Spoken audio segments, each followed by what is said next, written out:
আসসালামু আলাইকুম। Cook and it ফুডের পক্ষ থেকে আমি লীরা চলে এসেছি আরও একটা খুবই মজাদার ডেজার্ট আইটেম নিয়ে, সেমাই সন্দেশ। এটা আসলে এত মজার একটা ডেজার্ট, কি বলবো, এটা যারা খেয়েছে তারাই আসলে জানে যে এটা কতটা মজার এবং টেস্টি একটা ডেজার্ট। তাহলে চলুন আজকে এই ডেজার্টটি আমরা তৈরি করে ফেলি। আমি এখানে নিয়ে নিয়েছি সেমাই। এটা হচ্ছে লম্বা সেমাই, যেটা আমরা লম্বা সেমাই বলি সেটাই। আর হচ্ছে বাটার নিয়েছি বাদাম, পেস্তা বাদাম নিয়েছি আর কাঠবাদাম কুচি নিয়েছি, এটা অপশনাল। আমি নিয়ে নিয়েছি কনডেন্স মিল্ক। খুবই মজার এই ডেজার্ট আইটেমটি তৈরি করতে মাত্র 3টা উপকরণই যথেষ্ট। বাদামটা অপশনাল, এটা চাইলে দিতেও পারেন, নাও দিতে পারেন। আমি এখন চলে যাচ্ছি সেমাইটা ভাজার কাজে, ভেজে নিচ্ছি। আর দেখে হয়তো বুঝতে পারছেন যে আমি যতটা সম্ভব সেমাইটাকে একদম ভেঙে গুঁড়ো করে নেওয়ার চেষ্টা করেছি। আমি এখানে পরিমাণটা বলছি না, আমি দেখিয়ে দিচ্ছি যে আমি এখানে কিন্তু কুলসুম সেমাইটা ব্যবহার করেছি। আমি কোনো ব্র্যান্ডের রিকমেন্ড করছি না, আপনারা চাইলে যে কোনো সেমাইয়ের প্যাকেট নিতে পারেন, তবে আমি এখানে এটা নিয়েছি। আর এটা নেওয়ার যে দেখানোর যে বিষয়টা সেটাও আমি বলে দিচ্ছি ভাজতে যে দেখতেই পাচ্ছেন এটা একটু কালারটা কিন্তু চেঞ্জ হয়ে এসেছে। এখানে আমি যে সেমাইটা বানাবো, যে ডেজার্ট আইটেমটা করব, আর আমি দিয়ে দিচ্ছি বাটার। সেই ডেজার্ট আইটেমটি করার জন্যে এখানে একটা মেজারমেন্ট খুবই জরুরি, তাই আমি সেমাইয়ের প্যাকেটটি দেখিয়েছি। আপনারা যখন করবেন 200 গ্রামের একটি সেমাইয়ের প্যাকেট নেবেন, অথবা আপনারা অন্য কোনো সেমাইও নিতে পারেন। সেক্ষেত্রে কি হবে, বাটারের পরিমাপটা সেখানে হবে, যদি 200 গ্রাম সেমাই নেন তাহলে বাটারটা নেবেন 50 গ্রাম।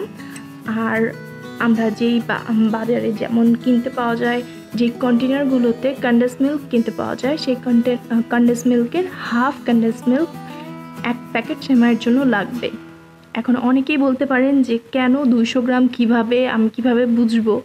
সেই অর্থে আমি সেমাইয়ের প্যাকেটটি দেখিয়েছি যে এরকম একটা প্যাকেট নিলে হাফ কন্টেনার কনডেন্স মিল্ক, আর যদি 2টা প্যাকেট নেন তাহলে হচ্ছে 400 গ্রাম হয়ে যাবে, অর্থাৎ পুরা একটা কনডেন্স মিল্ক লাগবে, ক্যান যেটা আর কি সেটা। আর হচ্ছে বাটারটাও ঠিক ওইভাবে বাড়বে, 100 গ্রাম বাটার লাগবে যদি 4টা সেমাই করেন, আর যদি একটা সেমাই করেন তাহলে হচ্ছে 50 গ্রাম বাটার লাগবে।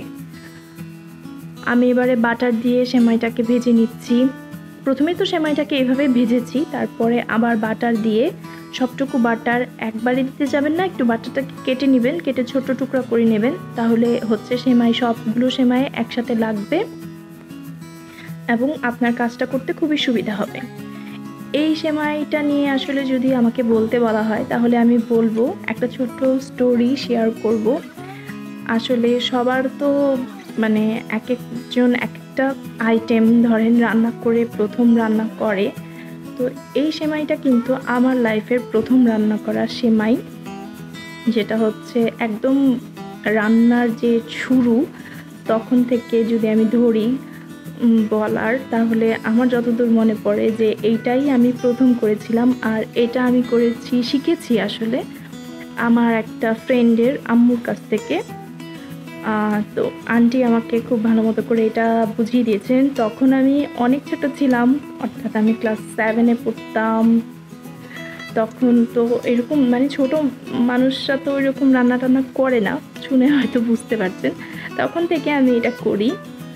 তো আমি চিন্তা করেছি যে অনেকেই আমাকে বলে, আচ্ছা একটু খেয়াল করেন, আমি কিন্তু এবারে কনডেন্স মিল্কটা দিয়ে দিচ্ছি। আমার এই ডেজার্ট আইটেমটা সবারই অনেক পছন্দের এবং সবাই খুব মজা করে এটা খায়। আর যখনই আমার বাসায় কেউ আসে তখনই এই আইটেমটা তো থাকতেই হবে, একদম সবার একদম অনেক পছন্দের একটা আইটেম, ডেজার্ট আইটেম আমি বলবো। তো আমি তখন থেকে এটা করি এবং সবসময়ই এটা ধরেন বাসায় করা হয়। তো চিন্তা করলাম, অনেকেই বলে যে এটা কিভাবে করো, এত মজা কি করে হলো। তখন চিন্তা করলাম যে আচ্ছা ঠিক আছে, তাহলে আমি এই আইটেমটা অ্যাটলিস্ট আমার চ্যানেলে মাধ্যমে সবার যাতে উপকার হয়, যাতে সবাই এটা জানতে পারে অথবা করে, তো সেখান থেকেই আসলে আমার আজকে এটা করে ফেললাম। এটা অনেক টেস্টি একটা সেমাইয়ের আইটেম, আর আমি কিন্তু এখানে সবটুকু কনডেন্স মিল্ক দিয়ে দিচ্ছি। এই সেমাইটা এতটা ইজি যে এটাতে কোনো মানে কষ্টর কোনো কাহিনী নাই। জাস্ট 20 থেকে 25 মিনিটের মধ্যে আপনার সেমাই সন্দেশটা একদম রেডি। আর এটাকে হালকা একটু ভেজে নিলে কী হবে, যে সেমাইয়ের যে কাঁচা একটা ভাব থাকে সেটা চলে যাবে। আর এটাকে শুধু একটু নাড়তে হবে, আর কিছুই না। প্রথমে একটু বাটার দিয়ে নেড়ে নিয়ে তারপরে কনডেন্স মিল্ক দিয়ে হচ্ছে এটাকে একটু নেড়ে নিলেই, আর কখন বুঝতে পারবেন যে এটা হয়ে গেছে, তখন দেখেন সবগুলো যখন একত্রে একদম লেগে থাকবে তখনই বুঝতে পারবেন যে হয়ে গেছে। কনডেন্স মিল্ক দিয়ে আসলে 5 মিনিটের বেশি নাড়ার কোনো দরকার নাই, তাহলে বেশি শক্ত হয়ে যাবে। একটু নেড়ে সবগুলো সেমাইয়ের সাথে যখন কনডেন্স মিল্কটা মিশে যাবে তখনই এটাকে নামিয়ে ফেললেই হয়ে যাবে। আর এটাকে নামিয়ে যে কোনো একটা শেপ দিয়ে নিলেই হয়ে যাবে। তো আমি এখনও করছি, যেটা বলছিলাম যে এটা আমার লাইফের প্রথম রান্না।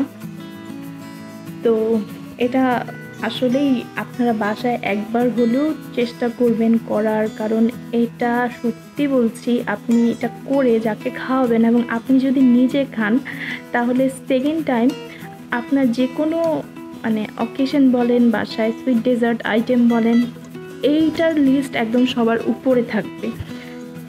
একদম এটাকে আপনি একবার করলে কখনো এটা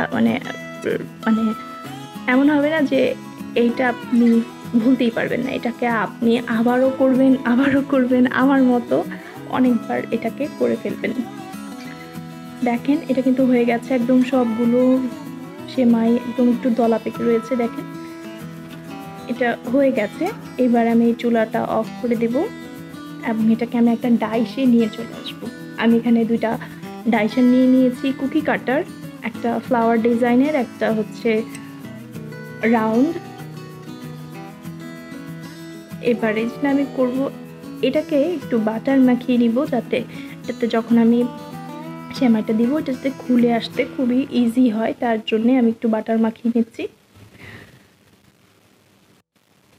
এবার আমি যেটা করব, যে বাটার মাখানো হয়ে গেলে এটার ভিতরে, এটা কিন্তু এই পর্যায়ে খুবই গরম থাকবে, আর একটা জিনিস চেষ্টা করবেন যে এটা গরম থাকা অবস্থাতেই এটাকে একটা শেপে দিয়ে দেওয়ার। আমি এখানে এরকম করে শেপ দিচ্ছি, আপনারা চাইলে বরফি কেটেও নিতে পারেন, এটা আসলে যার যার পছন্দ বিষয়।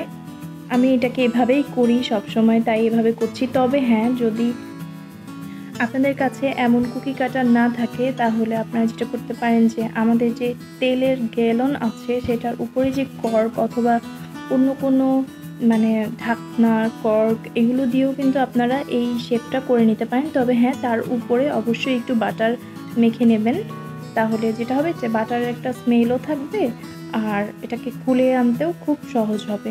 এবার আমি এটার উপরে একটু বাদাম দিয়ে ডেকোরেশন করে দিচ্ছি। এটা অপশনাল, আপনারা চাইলে বাদাম স্কিপ করতে পারেন, অথবা বাদামের জায়গায় কিশমিশ দিতে পারেন, অথবা অন্য কোনো বাদাম দিতে পারেন, এটা যার যার পছন্দের বিষয়। আমি সবসময় এটাই দেই, কাঠবাদামটা দেই, দেখতে সুন্দর লাগে, কাজু বাদাম দেই, পেস্তা বাদামটা দেই, দেখতে খুবই সুন্দর লাগে এবং খেতেও তো ভালো, তাই না? এই জন্য দেই। আমি আরও একটা করে দেখিয়ে দিচ্ছি। দেখুন এটা কিন্তু খুব ইজিলি খুলে চলে আসছে। আমি তো বলবো সবাইকে একটু সাবধানে কাজটা করতে, কারণ এ পর্যায়ে কিন্তু খুবই গরম থাকে, তাই একটা চামচের সাহায্যে এই কাজটা করবেন। আর এটা কি হবে, যদি একটু ঠান্ডা করে আপনি কাজটা করতে যান তাহলে আপনার জিনিসটা জমে যাওয়ার একটা সম্ভাবনা থাকবে, একটা প্রপার একটা শেপে আপনি এটাকে আনতে পারবেন না। তবে হ্যাঁ, কাজটা করতে করতে যদি আপনার সেমাইটা জমে যায়, অর্থাৎ একটু শক্ত হয়ে যায়, তখন তো আর আপনি এটাকে কোনো শেপে দিতে পারবেন না। তখন আপনি এটাকে আবারও চুলায় বসিয়ে একটু বাটার আর অথবা একটু কনডেন্স মিল্ক দিয়ে একটু নাড়াচাড়া করলে, একটু গরমে রাখলে এটা আবার যেমনটা তেমন চলে আসবে আর কি, একটু নরম হয়ে আসবে। তখন আবার আপনি এটাকে একটা শেপে দিয়ে নিতে পারবেন। দেখতেই পাচ্ছেন আমি একটা ফ্লাওয়ার ডিজাইনেরটা করে নিচ্ছি একইভাবে, আবার একটু বাদাম দিয়ে নিচ্ছি। এটা আসলে যার যার পছন্দের বিষয়, যে যেমন ইচ্ছা সেভাবে এটাকে একটু সাজিয়ে নিতে পারে। দেখুন আমার ফ্লাওয়ার ডিজাইনটাও কিন্তু রেডি। এভাবে করে আমি সবগুলো করে নিচ্ছি। এভাবে করে আমার সবগুলো করা হয়ে গেছে। দেখতেই পাচ্ছেন আমার মোট এখানে ২৭টার মতন সেমাই সন্দেশ হয়েছে। এটা আসলে আপনারা যেভাবে করেন আপনাদের উপর ডিপেন্ড করবে। আপনারা যদি বেশি সেমাই নেন তাহলে বেশিই হবে, আর যদি এরকম নেন ২০০ গ্রামের নেন তাহলে এরকমই হবে, অথবা একটু পাতলা করেও করতে পারেন, তাহলে আরেকটু বেশি হবে। এটা কিন্তু খুবই টেস্টি, আপনারা বাসায় একবার হলেও এটাকে ট্রাই করবেন। আর হ্যাঁ, এটাকে নর্মাল টেম্পারেচারে রেখে ৩ দিনের মতো এটা ভালো থাকবে। আর যদি ফ্রিজে নর্মাল টেম্পারেচারে রাখেন তাহলে ৭ দিনের মতো এটা ভালো থাকবে। এবং আমি বলবো এটাকে নর্মাল টেম্পারেচারে অর্থাৎ রুম টেম্পারেচারে রাখতে, কারণ তাহলে এটা খেতে আরও বেশি অনেক ভালো লাগে। ফ্রিজে রাখলে একটু হালকা শক্ত হয়ে যায় তাই। আর যদি আজকে আমার এই রেসিপিটি ভালো লেগে থাকে তাহলে অবশ্যই আমার চ্যানেলটিতে একটা লাইক, শেয়ার অ্যান্ড সাবস্ক্রাইব করবেন, এবং বাসায় যখনই এটা ট্রাই করবেন আমাকে কমেন্ট সেকশনে জানাবেন যে কেমন হলো। তাহলে আজকে এই পর্যন্তই। আল্লাহ হাফেজ।